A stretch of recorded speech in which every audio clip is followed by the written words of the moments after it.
Do you ever wonder what happened to the younger you? The child you. You know, the one that saw the world and wasn't afraid of its vastness, had dreams for the future that never seemed too big or small, wanted to grow up and see the world without anything holding them back? That innocent you, unaware of so many things, yet still so happy with everything around them.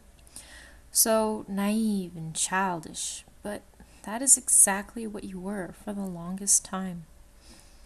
One day, though, you grew up. It didn't happen overnight, nor were you aware of it, but it happened. You probably didn't realize it until you looked back and really thought about it. Still, it's not something you want to think about because, honestly, you didn't know what happened to the younger you. The one filled with dreams and hope, innocence that is no longer within you. A purer you could almost say. What happened to them? Were they snuffed out by those around them? Stomped into the ground by self preservation in the hope to better blend in with their surroundings?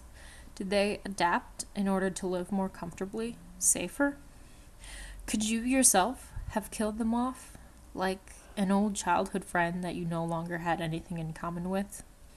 Because in order to get to know the world, you had to grow up, so you had to leave your childish self behind.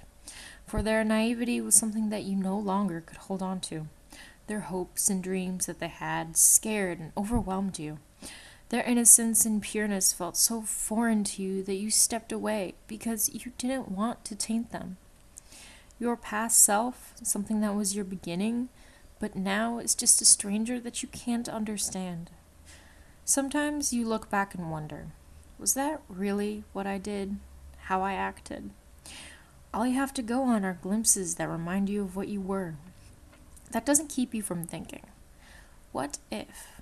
Doesn't keep you from wondering if the small bit of white innocence filled with the hopes and dreams that only a child can have is still in you somewhere. You try not to think about it anyway, wondering where they went, if they're still maybe there, somewhere, hidden. If all that's left are traces of something you once were, or have they been snuffed out? Still, when you do look back, you smile while thinking of a fond memory, because a long time ago, before the world changed you, you were that innocent ball of light that so many others once were.